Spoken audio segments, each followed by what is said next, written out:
आज कथांजली घेऊन आली आहे कल्याणी देशपांडे यांची एक छान कथा, लॉकडाऊनमधील हळदी कुंकू. वाचक स्वर आहे प्रियांका आचार्य यांचा. चला तर ऐकूयात लॉकडाऊनमधील हळदी कुंकू. आमच्या सोसायटीमधल्या सगळ्या महिलांनी सोशल डिस्टन्सिंग पाळून का होईना, पण दरवर्षीप्रमाणे याही वर्षी जरी सर्वत्र कोरोनाचा प्रादुर्भाव असला तरी योग्य ती खबरदारी घेऊन क्लब हाऊसमध्ये हळदी कुंकू करायचं ठरवलंच. दरवर्षी हळदी कुंकाच्या प्रोग्रामला आम्ही काही ना काही उपक्रम राबवतो. जसं मागच्या वर्षी वृक्षारोपणाचं महत्त्व समजावून देणारं आम्ही एक छोटं नाटक बसवलं होतं आणि सगळ्यांना वाण म्हणून वेगळ्या वेगळ्या प्रकारची रोपं दिली होती.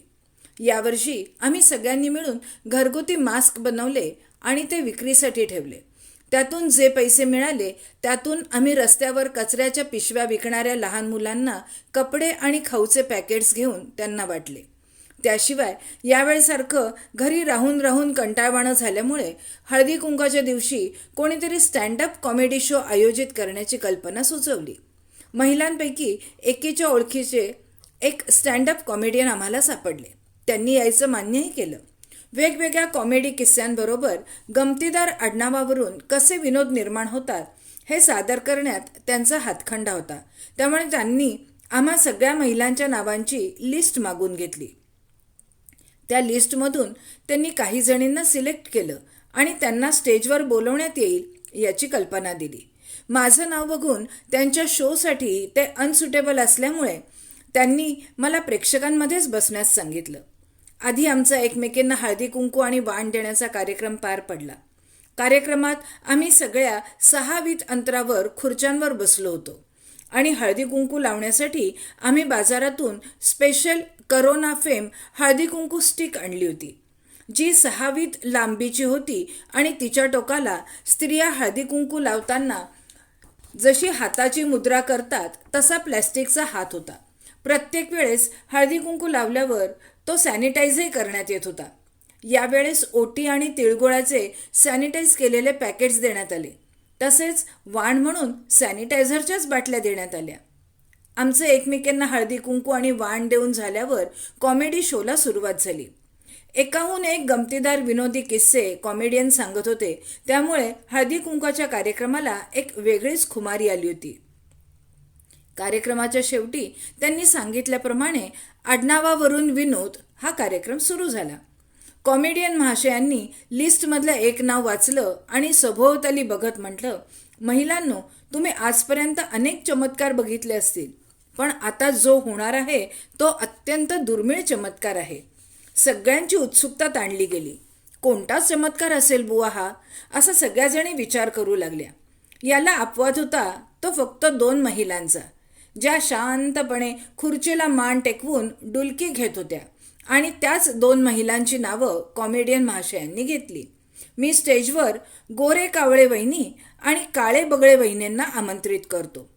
गोरे काळे वहिनींचं गोरे हे माहेरचं तर कावळे हे सासरचं आडनाव होतं आणि काळे बगळे वहिनींचं काळे हे माहेरचं आणि बगळे हे सासरचं आडनाव होतं.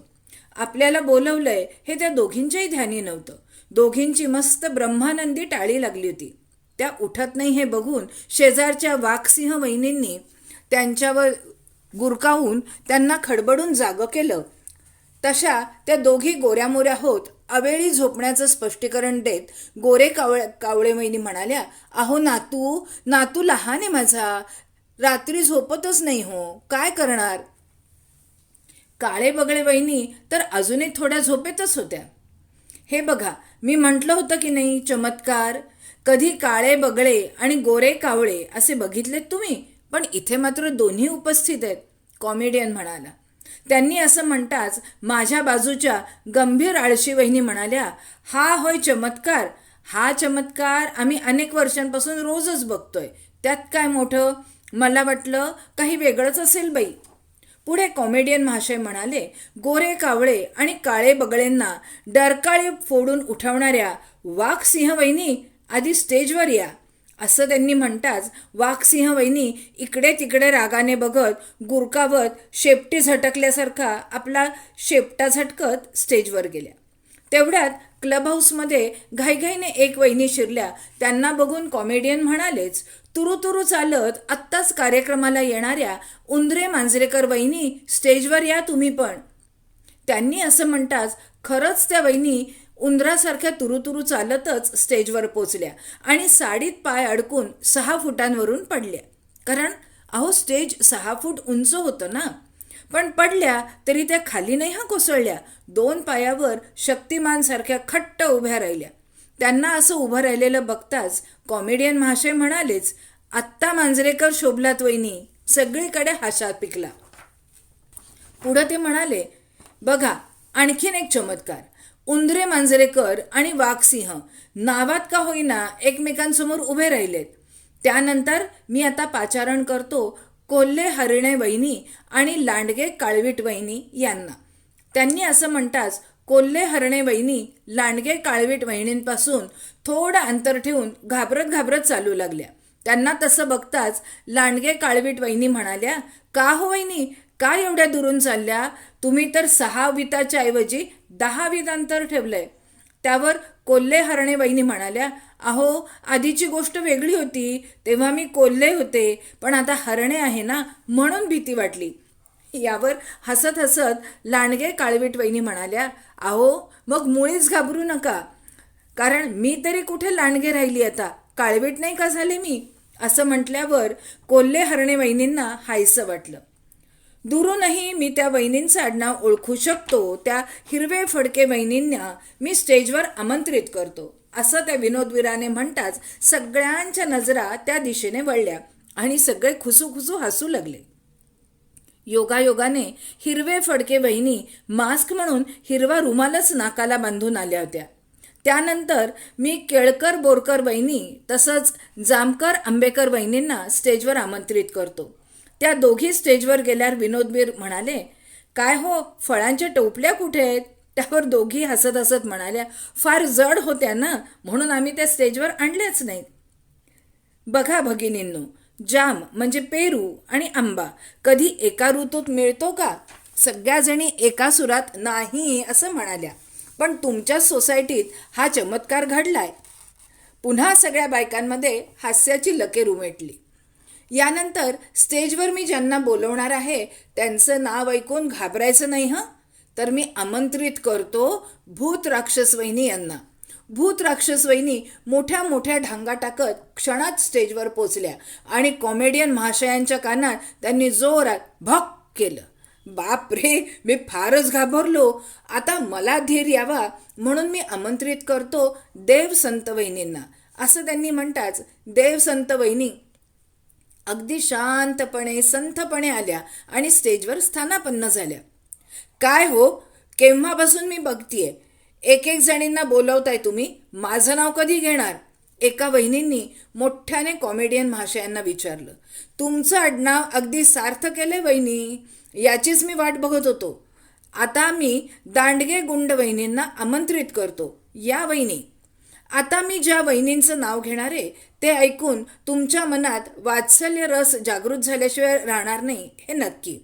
तर मी स्टेजवर आमंत्रित करतो टिल्लू बाळ वहिनींना. असं त्यांनी म्हणताच एखादं लहान मूल दुडूदुडू धावत येईल की काय असं सगळ्यांना वाटू लागलं. पण थोड्या वयस्कर अशा आणि थोड्या हेल्दी वहिनी उठून उभ्या राहिल्या आणि स्टेजवर यायला निघाल्या. पण हेल्दी असल्याने त्या हळूहळू चालत येऊ लागल्या. ते बघून विनोदवीर म्हणालेच, आपलं टिल्लू बाळ लांगत लांगत येईपर्यंत आपण स्टेजवर नातू माई वहिनींना आमंत्रित करूया. असं त्यांनी म्हणताच सगळीकडे हास्यकल्लोळ उठला. मात्र टिल्लू बाळ रुसलं म्हणजे टिल्लू बाळ वहिनींना याचा खूप राग आला. इकडे नातू माई वहिनी कधीच स्टेजवर येऊन पोचल्या होत्या. का हो माई, एकट्याच आलात? नातू कुठे? कॉमेडियन महाशयांनी विचारलं. अहो तो बाहेर खेळतोय, इथे हळदी कुंकवात काय करणार तो? नातू माई वहिनी हसत हसत म्हणाल्या. टिल्लू बाळ वहिनी स्टेजवर यायला अजूनही अवकाश असल्यामुळे कॉमेडियन महाशयांनी वेळेअभावी भराभर काही वहिनींची नावं घेऊन त्यांनाही स्टेजवर आमंत्रित केलं. मी आता स्टेजवर भोपळे दाते वहिनी म्हणजे ज्या दात दिसू नये म्हणून तोंडावर हातच ठेवून आल्या होत्या त्या, आणि भडभडे ओक वहिनी ज्या मळमळल्यासारखं तोंड करून स्टेजवर आल्या. घोरे झोपे वहिनी, ज्या स्टेजवर येताच 4 सेकंद मस्त घोरल्या आणि मगच स्थानापन्न झाल्या. घोरपडे मगर वहिनी, ज्या त्यांचं नेलपेंट लावलेली लांब लांब नखं दाखवत आल्या. निरखी पारखी वहिनी, ज्यांनी स्टेजवरच्या 1-2 खुर्च्यांना नीट निरखून पारखून घेतलं आणि मगच त्यातील एका खुर्चीवर त्या बसल्या. कापसे काठपातळ वहिनी, ज्या मोठ्या काठाची पातळं म्हणजे नऊवारी नेसून आल्या होत्या त्या. आणि लोखंडे फाटक वहिनी, ज्या करकरतच आल्या. नागे विंचुरकर वहिनी, ज्या रांगेतून अचानक सळसळत स्टेजवर हजर झाल्या. प्रधान राजे वहिनी, ज्या हात नसलेल्या खुर्चीवर सिंहासनावर बसल्याप्रमाणे दिमाखात बसल्या. झाडे फुले वहिनी, महाकाळ समुद्र वहिनी, चोरे मोरे वहिनी, गंभीर आळशी वहिनी, जिराफे माने वहिनी, काटे भाले वहिनी, तांबे पितळे वहिनी, वांगे सांभारे वहिनी, दंडे पुंडे वहिनी, या सगळ्या वहिनींना मी स्टेजवर आमंत्रित करतो. कॉमेडियन महाशय हसत हसत म्हणाले. तिकडे टिल्लू बाळ रागातच खुर्चीवर येऊन बसलं होतं आणि वहिनींनी सगळ्यांशी अबोला धरला होता. कोणाशीच ते बोलेना. सगळीकडे खेळीमेळीचं वातावरण निर्माण झालं होतं. अपवाद होता तो फक्त टिल्लू बाळ वहिनींचा. सरते शेवटी आभार प्रदर्शनाचं काम माझ्याकडे होतं, त्यामुळे मी स्टेजवर गेले. टिल्लू बाळ वहिनींना रागात बघून कॉमेडियन महाशयांनी मला एक आयडिया करण्यास सांगितली. मी माईक हातात घेतला. आभार प्रदर्शन करण्याआधी एक सगळ्यात महत्त्वाचं, त्या वहिनी राहून गेल्या त्यांना मी आता इथे आमंत्रित करते. त्या वहिनी आहेत किडे मुंगे वहिनी. असं मी म्हणताच एक महिला उठली. तिच्या बाजूच्या 1-2 महिलांनी चुकून आपापले पदर झटकले. त्या वहिनी स्टेजवर आल्या. आता मी यांची ओळख करून देते. या आहेत आत्ताच ज्यांनी आपल्याला स्टँडअप कॉमेडीने हसवून आपलं पोट दुखवलं त्या विनोदवीरांची या पत्नी, ज्यांचं माहेरचं आडनाव आहे किडे आणि सासरचं आडनाव आहे मुंगी. मी असं म्हणताच कॉमेडियन महाशयांनी मोठ्याने हसत अंगावर किडे मुंगी चढल्यासारखे कपडे झटकले. स्टेजवरच्या सगळ्या बायकाही पदर झटकू लागल्या. कॉमेडियन महाशयांची खिलाडू वृत्ती बघून टिल्लू बाळ वहिनींचा राग कुठल्या कुठे पळून गेला आणि त्या सगळ्यांशी पूर्ववत बोलायला लागल्या. सगळीकडे हसत खेळत वातावरण बघून कॉमेडियन महाशय मला म्हणाले, आता या स्टेजवर फळं म्हणू नका, प्राणी म्हणू नका, पक्षी म्हणू नका, अगदी देव, भूत, संत, किडे, मुंगी, नातू, बाळ, माई, अहो असं सगळं ब्रह्मांडच इथे अवतरलंय. तेव्हा मॅडम तुम्ही आता आभार प्रदर्शन करायला काहीच हरकत नाही. त्यानंतर मी आभार प्रदर्शन केलं आणि कार्यक्रमाचा समारोप झाला. अशा तऱ्हेने लॉकडाऊनमधलं हळदी कुंकू यथासांग पार पडलं. धन्यवाद.